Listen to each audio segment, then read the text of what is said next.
10 साल के बच्चों की कल्पना कीजिए। अच्छा। मतलब एक कमरे में उन्हें कुछ पहेलियां सुलझाने के लिए दी गई हैं। शुरुआत में पहेलियां बहुत आसान हैं और बच्चे उन्हें मजे से हल कर रहे हैं। हाँ, वो तो स्वाभाविक है। बिल्कुल। लेकिन फिर धीरे धीरे पहेलियां बहुत कठिन हो जाती हैं। अब आमतौर पर जब चीजें अचानक हमारी क्षमता से बाहर हो जाती हैं, तो मनुष्य का स्वभाव क्या होता है? लोग अक्सर परेशान हो जाते हैं, पसीना आने लगता है। सही कहा। या फिर हार मान लेते हैं, है ना? लेकिन मनोवैज्ञानिकों ने जब इस प्रयोग को किया, तो उन्होंने देखा कि कुछ बच्चों ने हार मानने के बजाय अपनी कुर्सियां मेज के और करीब खींची। अरे वाह! हाँ, और खुशी से अपने हाथ मले और बड़ी उत्सुकता से कहा कि मुझे चुनौतियां पसंद हैं। ये सच में बहुत अजीब प्रतिक्रिया है। वही तो, हार के सामने ये उत्साह बहुत ही अजीब लगता है। लेकिन सच कहूं तो ये अजीब जरूर लगता है, पर असल में ये इंसानी मनोविज्ञान के सबसे गहरे और अहम सवालों में से एक को सामने लाता है। वो कैसे? देखिए, ये प्रतिक्रिया दिखाती है कि असफलता या चुनौती को लेकर इंसानों का बुनियादी नजरिया कितना अलग हो सकता है। ये सिर्फ बच्चों की बात नहीं है। हाँ, मतलब ये बड़े होने पर भी लागू होता है। बिल्कुल, ये इस बात का सीधा संकेत है कि हम जीवन भर समस्याओं का सामना कैसे करने वाले हैं। और यही आज के हमारे इस गहन विश्लेषण का मिशन है। आज हम कैरोल ड्वेक के प्रसिद्ध शोध के आधार पर यह समझने की कोशिश कर रहे हैं कि दुनिया भर में इंसानों की सफलता उनकी जन्मजात कौशल पर निर्भर करती है या फिर उनकी मानसिकता पर। जो कि एक बहुत बड़ा सवाल है। बहुत बड़ा। और हमारे पास जो स्रोत हैं वे शिक्षा, खेल और व्यापार जगत के वास्तविक उदाहरणों से भरे हुए हैं। इन स्रोतों को पढ़कर एक बात तो साफ हो जाती है कि सफलता के पीछे कोई जादू नहीं है। एकदम सही, बल्कि एक विज्ञान है। तो ये मानसिकता या माइंडसेट का पूरा खेल आखिर काम कैसे करता है? अगर हम इसे बहुत ही बुनियादी स्तर पर समझें, तो कैरोल ड्वेक का स्रोत बताता है कि इंसान मुख्य रूप से 2 तरह की मानसिकता में बटे होते हैं। अच्छा। पहली है निश्चित मानसिकता, यानी फिक्स्ड माइंडसेट। इस मानसिकता वाले लोग यह मानते हैं कि उनकी बुद्धि, उनके गुण और उनकी क्षमताएं पत्थर की लकीर है। मतलब जो मिल गया सो मिल गया। बिल्कुल, यानी कोई इंसान जितना स्मार्ट पैदा हुआ है वो पूरी जिंदगी उतना ही रहेगा। इसलिए उनका पूरा ध्यान इस बात पर रहता है कि वे हर समय दुनिया के सामने परफेक्ट दिखें। क्योंकि कोई भी गलती उनकी जन्मजात क्षमता पर सवाल खड़ा कर देगी। एकदम सही समझे। ठीक है, आइए इसका विश्लेषण करते हैं। तो दूसरी मानसिकता क्या है? दूसरी तरफ है विकास मानसिकता या ग्रोथ माइंडसेट। ओके। इस श्रेणी में आने वाले लोग यह गहराई से मानते हैं कि शुरुआती प्रतिभा या गुण सिर्फ एक कच्चा माल है, जैसे कोई रॉ मटेरियल हो। हाँ, असली क्षमताओं को लगातार प्रयास, सही रणनीति और दूसरों से सीखने की लगन के जरिए विकसित किया जा सकता है। तो उनके लिए विफलता कोई बुरी बात नहीं है? बिल्कुल नहीं। उनके लिए विफलता ये साबित नहीं करती कि वो मूर्ख हैं, बल्कि विफलता सिर्फ ये बताती है कि उन्हें अभी और सीखना बाकी है। समझ गया। अगर हम उन 10 साल के बच्चों की बात करें जो चुनौतियों को देखकर खुशी से झूम उठते हैं, तो समाज अक्सर उन्हें जन्म से ही जीनियस या गॉड गिफ्टेड मान लेता है। हाँ, ये बहुत आम बात है। क्योंकि हम अक्सर यही सुनते हैं कि फलां वैज्ञानिक या फलां खिलाड़ी तो जन्म से ही प्रतिभाशाली है। क्या ये जन्मजात प्रतिभा का विचार महज एक भ्रम है? देखिए, ये मानव इतिहास के सबसे बड़े और सबसे आकर्षक भ्रमों में से एक है। सच में? हाँ, हम अक्सर महान लोगों की सफलताओं को देखते हैं, उनकी चमक और उनके मास्टरपीस को देखते हैं, लेकिन पीछे की मेहनत नहीं देखते। बिल्कुल, उसके पीछे की लंबी, उबाऊ और थका देने वाली प्रक्रिया को हम पूरी तरह से नजरअंदाज कर देते हैं। थॉमस एडिसन का ही उदाहरण ले लीजिए। एडिसन का नाम सुनते ही हमारे दिमाग में एक बहुत ही रोमानी तस्वीर उभरती है। कैसी तस्वीर? मतलब एक ऐसा अकेला वैज्ञानिक जो आधी रात को अपनी लैब में काम कर रहा है, उसके बाल बिखरे हुए हैं और अचानक उसके दिमाग में बल्ब बनाने का एक चमत्कारी विचार आता है। एक यूरेका मोमेंट। हाँ, एक यूरेका मोमेंट। समाज को ये यूरेका मोमेंट वाली कहानी बहुत पसंद आती है। ये कहानी समाज को इसलिए पसंद आती है क्योंकि ये हमें मेहनत न करने का एक मनोवैज्ञानिक बहाना दे देती है। अरे बाप रे, ये तो बहुत गहरी बात है ना? अगर एडिसन जन्मजात जीनियस थे तो आम इंसान को उस स्तर की मेहनत करने की जरूरत ही क्या है? सही बात है। लेकिन ऐतिहासिक सच्चाई इसके बिल्कुल उलट है। बल्ब का आविष्कार रातों रात या किसी अचानक आए विचार से नहीं हुआ था। तो फिर कैसे हुआ? एडिसन कभी अकेले काम नहीं करते थे। उनके पास 30 सहायकों की एक पूरी फौज थी। 30 सहायक? हाँ, जिसमें अपने समय के कई बेहतरीन वैज्ञानिक, गणितज्ञ और इंजीनियर शामिल थे। वे कॉरपोरेट फंड से बनी एक अत्याधुनिक लैब में दिन रात काम करते थे। तो ये कोई एक रात का जादू नहीं था? बिल्कुल नहीं। ये अनगिनत असफल प्रयोगों, टीम वर्क और निरंतर प्रयास का नतीजा था। ये ग्रोथ माइंडसेट की जीत थी। ये बहुत ही दिलचस्प है। ये तो मोहम्मद अली की कहानी से भी काफी मिलता जुलता है। वो कैसे? अगर हम खेल जगत की बात करें तो वहां भी नेचुरल या जन्मजात प्रतिभा को बहुत पूजा जाता है। स्रोतों में बताया गया है कि बॉक्सिंग के शारीरिक पैमानों पर तो मोहम्मद अली पूरी तरह से फेल हो गए थे। हाँ, ये एक बहुत ही सटीक उदाहरण है। उस दौर में बॉक्सिंग विशेषज्ञों का अपना एक शारीरिक पैमाना होता था। मतलब वो शरीर नापते थे? हाँ, वे मुट्ठी का आकार, छाती का फैलाव और वजन मापकर तय करते थे कि कौन नेचुरल फाइटर है। अली इन पैमानों पर बिल्कुल खरे नहीं उतरे। हैरानी की बात है। उनके पास एक बेहतरीन हैवीवेट फाइटर जैसी क्लासिक शारीरिक बनावट नहीं थी। इसके विपरीत उनके सबसे बड़े प्रतिद्वंद्वी सनी लिस्टन को एक नेचुरल फाइटर माना जाता था, जो शारीरिक रूप से बेहद विशाल, क्रूर और ताकतवर थे। तो एक सेकंड, अगर अली के पास वो जन्मजात शारीरिक ताकत नहीं थी तो फिर उन्होंने लिस्टन जैसे खूंखार फाइटर को कैसे हराया? यहीं पर मानसिकता का खेल शुरू होता है। अली ने लिस्टन को अपनी शारीरिक ताकत से नहीं, बल्कि अपनी मानसिक तीक्ष्णता और रणनीतिक सोच से हराया। मतलब दिमाग से? बिल्कुल। अली ने लिस्टन की हर चाल का अध्ययन किया।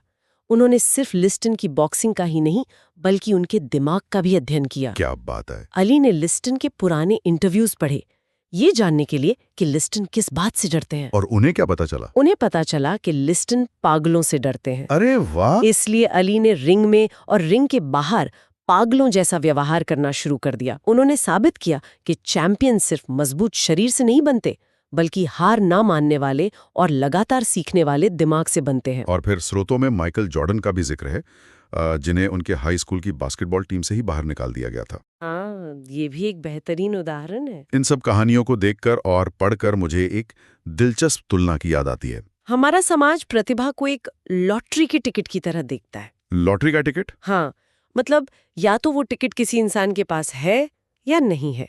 टिकट स्क्रैच किया और किस्मत तय हो गई। बिल्कुल सही तुलना है। और विडंबना देखिए, जिस इंसान ने दुनिया का सबसे पहला आईक्यू टेस्ट बनाया, अल्फ्रेड बिने, वो खुद इस लॉटरी वाले विचार के सख्त खिलाफ थे। यहाँ सबसे हैरतअंगेज बात यह है कि अल्फ्रेड बिने का असली मकसद कभी भी बच्चों की जन्मजात बुद्धि को मापना था ही नहीं। सच में? हाँ। आज पूरी दुनिया में आईक्यू टेस्ट को जिस तरह से एक पत्थर की लकीर माना जाता है कि इस बच्चे का आईक्यू 120 है और इसका 90 है, तो इनकी किस्मत तय हो गई। हाँ, हम सब यही मानते हैं। बिने इस धारणा के सबसे बड़े विरोधी थे। उन्होंने तो ये टेस्ट पेरिस की पब्लिक स्कूलों के लिए बनाया था, ताकि उन बच्चों की पहचान की जा सके जो पढ़ाई में संघर्ष कर रहे हैं। बिल्कुल। उनका लक्ष्य ये था कि उन बच्चों के लिए सीखने के नए तरीके और नए शिक्षा कार्यक्रम बनाए जा सके।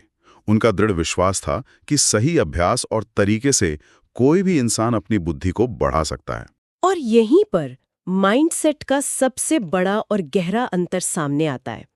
फिक्स्ड माइंडसेट वाले लोग मानते हैं कि अगर किसी काम को करने में मेहनत करनी पड़ रही है, तो इसका सीधा सा मतलब है कि उस इंसान में प्रतिभा नहीं है। ओहो। उनके लिए प्रयास करना एक कमजोरी की निशानी है। वे सोचते हैं कि अगर मैं सच में स्मार्ट होता तो मुझे इतनी मेहनत नहीं करनी पड़ती। ये तो बहुत खतरनाक सोच है। बिल्कुल। जबकि ग्रोथ माइंडसेट में मेहनत ही वो इकलौता इंजन है जो शुरुआती प्रतिभा को किसी बड़ी उपलब्धि में बदलता है। लेकिन अगर मेहनत इतनी ही जरूरी है, अगर प्रयास ही वो इंजन है, तो फिर लोग मेहनत करना क्यों छोड़ देते हैं? ये एक अच्छा सवाल है। इसका एक बहुत बड़ा कारण वो तारीफ हो सकती है जो लोगों को बचपन से अपने माता पिता या शिक्षकों से मिलती है। और यहीं पर स्रोतों को पढ़ते हुए मैं एक बड़ी उलझन में पड़ गया। अच्छा, वो उलझन क्या थी? देखिए, हमारी संस्कृति में हमें हमेशा से यही सिखाया गया है कि बच्चों की बुद्धिमानी की तारीफ करने से उनका आत्मविश्वास बढ़ता है। हाँ, हम सभी ऐसे ही करते हैं। हम अक्सर कहते हैं, वाह तुम कितने स्मार्ट हो। क्या ये स्रोत ये कह रहे हैं कि किसी को स्मार्ट कहना असल में उनके भविष्य के लिए खतरनाक है? ये तर्क तो बिल्कुल उल्टा लगता है। मतलब अगर कोई इंसान अच्छा काम कर रहा है तो हम उसकी बुद्धिमानी की तारीफ क्यों नहीं कर सकते? ये सवाल बहुत ही स्वाभाविक है और मनोवैज्ञानिकों ने भी ठीक यही सवाल पूछा। इसका जवाब खोजने के लिए उन्होंने सैकड़ों छात्रों पर एक बेहद दिलचस्प परीक्षण किया। वो पहेलियों वाला? हाँ, उन्होंने बच्चों को कुछ पहेलियां दी। जब छात्रों ने पहला राउंड आसानी से पार कर लिया तो उन्हें 2 अलग-अलग समूहों में बांटकर तारीफ की गई। ओके। एक समूह से कहा गया, तुमने बहुत अच्छा स्कोर किया, तुम वाकई बहुत स्मार्ट हो। और दूसरे से? दूसरे समूह से कहा गया, तुमने बहुत अच्छा स्कोर किया, तुमने जरूर इस पर बहुत मेहनत की होगी। यानी एक समूह को उनके जन्मजात गुण बुद्धिमानी के लिए सराहा गया और दूसरे को उनके द्वारा किए गए प्रयास के लिए। जी हाँ, और इसके मनोवैज्ञानिक परिणाम बेहद चौंकाने वाले थे। क्या हुआ? जब इन बच्चों को अगले राउंड में ये विकल्प दिया गया कि वे चाहें तो एक नई और कठिन चुनौती चुन सकते हैं, तो जिन बच्चों की बुद्धिमानी की तारीफ की गई थी उनमें से ज्यादातर ने नई चुनौती लेने से साफ इनकार कर दिया। रुकिए, सच में? लेकिन क्यों? तारीफ तो उन्हें प्रेरित करने के लिए की गई थी। क्योंकि वो तारीफ उनके लिए एक पिंजरा बन गई थी। वे अपनी स्मार्ट होने की सुरक्षित छवि को किसी भी कीमत पर खतरे में नहीं डालना चाहते थे। अच्छा, उन्हें लगा कि अगर वो फेल हो गए तो? उनके दिमाग में ये डर बैठ गया था कि अगर वे नई और कठिन चुनौती में फेल हो गए तो शिक्षक सोचेंगे कि वे असल में स्मार्ट नहीं हैं। उन्होंने अपनी छवि बचाने के लिए सीखना ही छोड़ दिया। ये तो बहुत अजीब है। और दूसरे समूह का क्या हुआ? दूसरी तरफ जिन बच्चों की मेहनत की तारीफ हुई थी उनमें से लगभग 90% ने खुशी-खुशी कठिन चुनौती को चुना। 90% ने? हाँ, क्योंकि उन्हें पता था कि उनकी कीमत उनके प्रयास में है, परिणाम में नहीं। ये तो बहुत दुखद है। जिस तारीफ को हम प्रेरणा मानते हैं, उसने असर में बच्चों को नया कुछ भी सीखने से रोक दिया। कहानी का सबसे भयानक हिस्सा तो अभी बाकी है। और भी कुछ है? स्थिति तब और खराब हो गई जब सभी बच्चों को जानबूझकर कुछ और कठिन पहेलियां दी गईं, जिन्हें वो हल नहीं कर पाए। बुद्धिमानी की तारीफ सुनने वाले बच्चों का आत्मविश्वास पूरी तरह से टूट गया। जाहिर है। लेकिन सबसे बड़ा मनोवैज्ञानिक प्रभाव तब दिखा जब शोधकर्ताओं ने बच्चों को अपने स्कोर दूसरे स्कूलों के बच्चों के साथ शेयर करने के लिए कहा। क्या कोई यकीन करेगा कि स्मार्ट कहे गए लगभग 40% बच्चों ने अपने स्कोर के बारे में झूठ बोला? उन्होंने अपने नंबर बढ़ा चढ़ाकर बताए। 40% ने झूठ बोला? हाँ। सिर्फ इसलिए क्योंकि वे अपनी गलतियों को दुनिया से छिपाना चाहते थे। यही फिक्स्ड माइंडसेट का सबसे खतरनाक तंत्र है। जब बुद्धिमानी की तारीफ होती है तो इंसान पर परफेक्ट दिखने का भयानक संज्ञानात्मक दबाव आ जाता है। Cognitive load, right? बिल्कुल। उसे लगने लगता है कि हर गलती उसकी प्रतिभा पर सवालिया निशान है। उसे अपनी छवि बचानी होती है, चाहे इसके लिए झूठ ही क्यों ना बोलना पड़े। और ये खतरा सिर्फ बच्चों की पहेलियों तक सीमित नहीं है। सही कह रहे हैं। मुझे स्रोतों में क्लॉड स्टील के बहुत ही मशहूर शोध का जिक्र याद आ रहा है, जो रूढ़ियों और नकारात्मक लेबल्स पर आधारित है। ये शोध सीधे तौर पर इसी मानसिकता से जुड़ा है। हमारे समाज में कई तरह के नकारात्मक लेबल्स मौजूद हैं। हाँ, बिल्कुल। जैसे कुछ खास वर्गों के बारे में, या महिलाओं की गणित या विज्ञान में क्षमता को लेकर सदियों पुराने पूर्वाग्रह हैं। क्लॉड स्टील के शोध से पता चलता है कि ये नकारात्मक रूढ़ियां किसी भी इंसान के प्रदर्शन को तभी सबसे ज्यादा नुकसान पहुंचाती हैं जब वो इंसान फिक्स्ड माइंडसेट में होता है। अगर हम इसे थोड़ा और गहराई से इसके काम करने के तरीके के स्तर पर समझें, हाँ बताइए। तो मतलब अगर कोई व्यक्ति फिक्स्ड माइंडसेट में है तो उसे लगेगा कि क्षमताएं बदली नहीं जा सकती। बिल्कुल। और ऐसे में अगर समाज उस व्यक्ति पर कोई नकारात्मक लेबल चिपका देता है तो वो अंदर से एक भयानक चिंता से भर जाएगा। उसे डर लगेगा कि कहीं वो टेस्ट में फेल होकर समाज के उस नकारात्मक लेबल को सच तो साबित नहीं कर देगा। एकदम सही। और ये चिंता उसकी इतनी दिमागी ऊर्जा सोख लेगी कि टेस्ट हल करने के लिए उसके पास फोकस ही नहीं बचेगा। यह बहुत ही सटीक विश्लेषण है। फिक्स्ड माइंडसेट में रूढ़ियों का डर इंसान के दिमाग पर पूरी तरह हावी हो जाता है। यह संज्ञानात्मक भार इतना भारी होता है कि ये प्रदर्शन को असल में खराब कर देता है। और ग्रोथ माइंडसेट वालों का क्या? दूसरी तरफ ग्रोथ माइंडसेट वाले लोग इन नकारात्मक लेबल्स को खुद की पहचान नहीं बनने देते।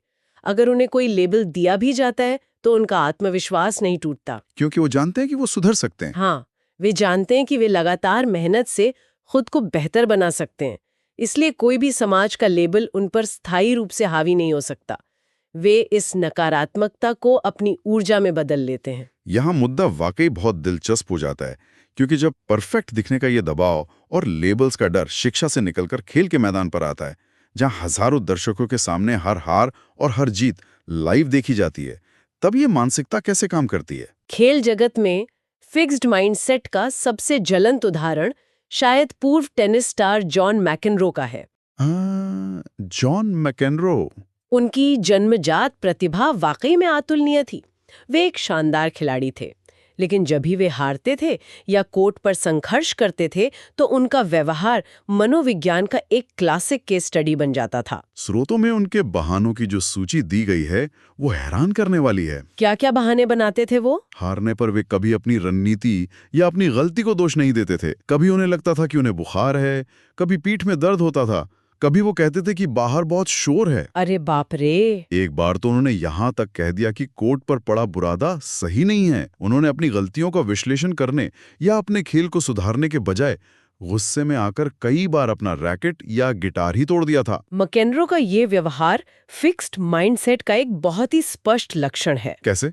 देखिए, जब हारने का मतलब ये हो जाए कि आप में प्रतिभा नहीं है, तो इंसान का अहंकार खुद को बचाने के लिए बाहरी बहाने ढूंढने लगता है। अच्छा, वो खुद को बचाने की कोशिश कर रहे थे? बिल्कुल, क्योंकि उनके लिए असफलता उनकी महानता पर एक सीधा हमला थी। इसके बिल्कुल विपरीत महान एथलीट जैकी जॉयनर कर्सी का उदाहरण है। वो एक हेप्टाथलॉन एथलीट थी जिसमें 7 अलग-अलग ट्रैक और फील्ड इवेंट होते हैं। हाँ, ये बहुत ही प्रेरणादायक कहानी है। अपनी एक विश्व चैंपियनशिप के दौरान 800 मीटर की दौड़ के बीच में उन्हें अचानक अस्थमा का अटैक आया। किसी भी सामान्य इंसान के लिए ये रेस वहीं छोड़ देने का एक पक्का और बिल्कुल जायज बहाना था। कोई भी यही करता। लेकिन उन्होंने क्या किया? उन्होंने हार नहीं मानी।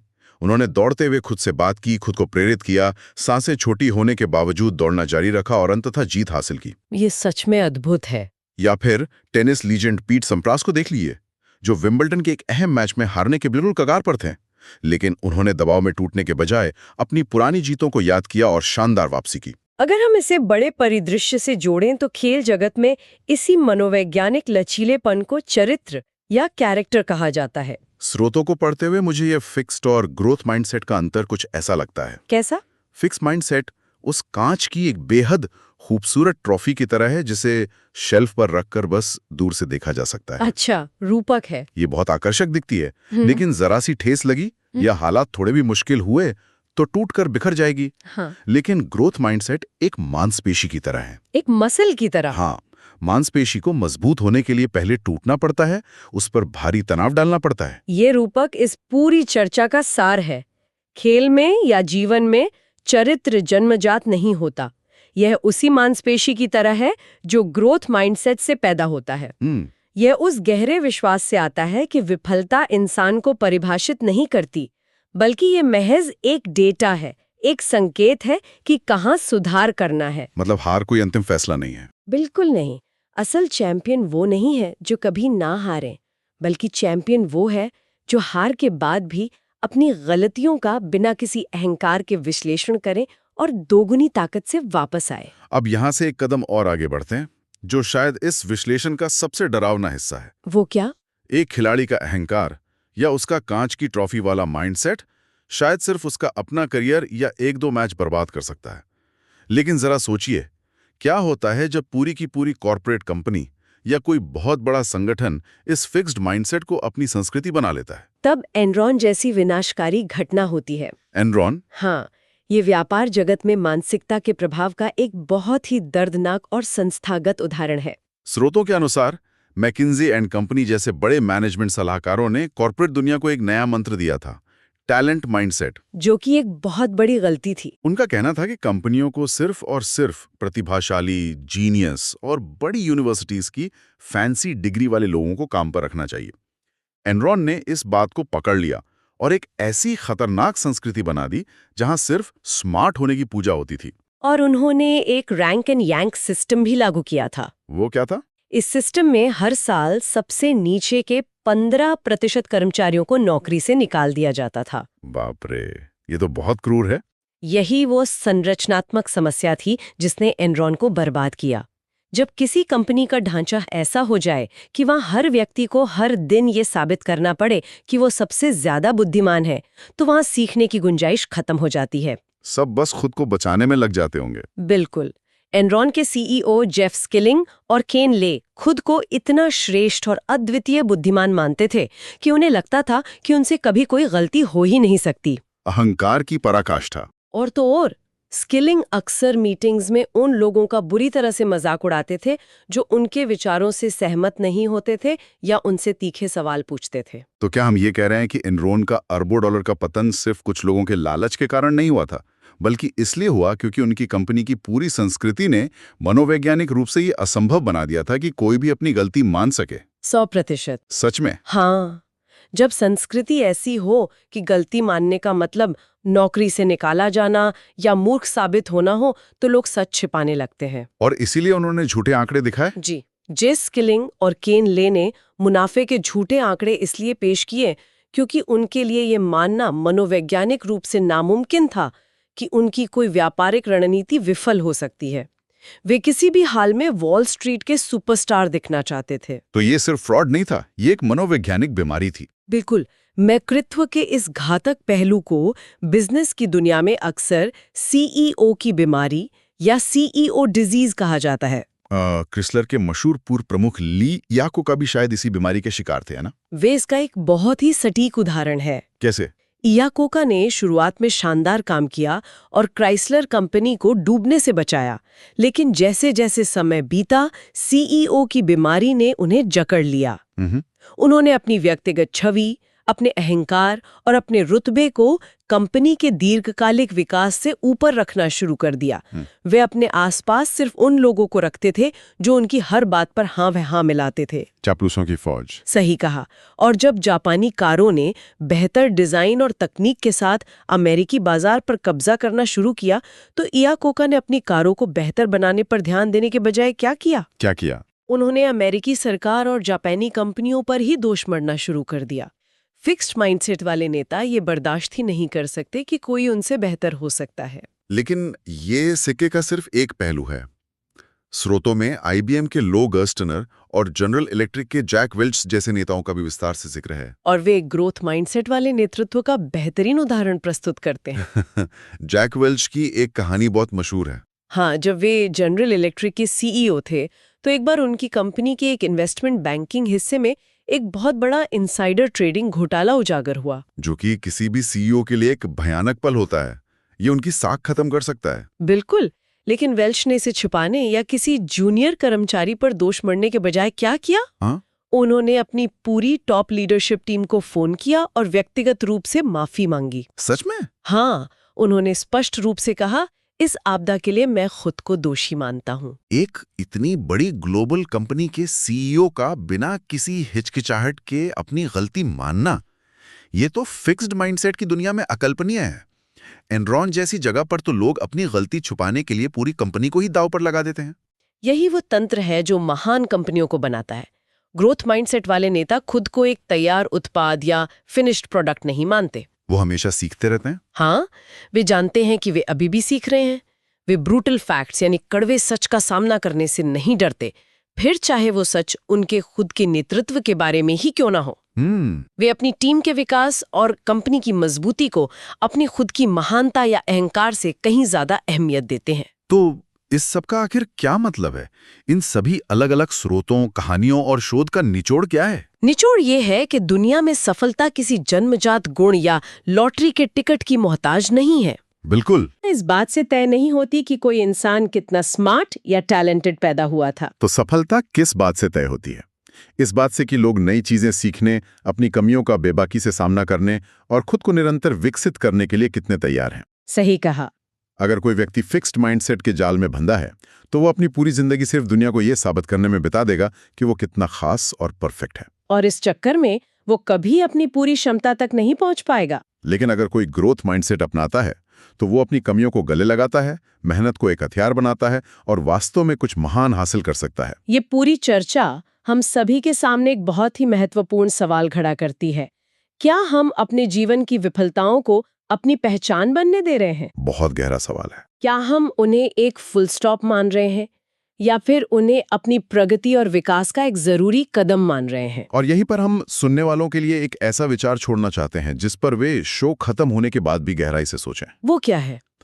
फ्रांस के महान चित्रकार पॉल सेजान के बारे में सोचिए। आधुनिक कला के इस पितामह की शुरुआती पेंटिंग्स के बारे में कला इतिहासकारों का कहना है कि वे बहुत ही खराब थीं। अच्छा। हाँ, उनमें कोई खास बात नहीं थी, कोई तकनीक नहीं थी और उस समय कोई भी कला विशेषज्ञ उन्हें देखकर ये नहीं कह सकता था कि ये इंसान भविष्य का कोई महान कलाकार बनेगा। लेकिन सेजान इस बात को गहराई से समझते थे कि उनकी कला जन्मजात नहीं है। ये एक सतत प्रक्रिया है जो समय, अभ्यास, आलोचना सहने और सही मानसिकता के साथ ही निखरेगी। ठीक वैसे ही कल्पना कीजिए, आज हम जिस चुनौती में संघर्ष कर रहे हैं या जो विफलता हमें डरा रही है, क्या पता वो सिर्फ हमारी शुरुआती सेजान पेंटिंग हो। ये नजरिया तो बहुत कमाल का है। शायद उसे एक मास्टरपीस बनने के लिए बस थोड़े और समय, सही रणनीति और ग्रोथ माइंडसेट की जरूरत है।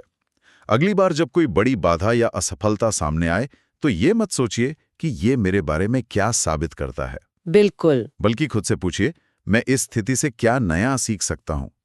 ठीक उस 10 साल के बच्चे की तरह अपनी कुर्सी आगे खींचिए, खुशी से हाथ मलिए और मुस्कुराकर कहिए, मुझे चुनौतियां पसंद है।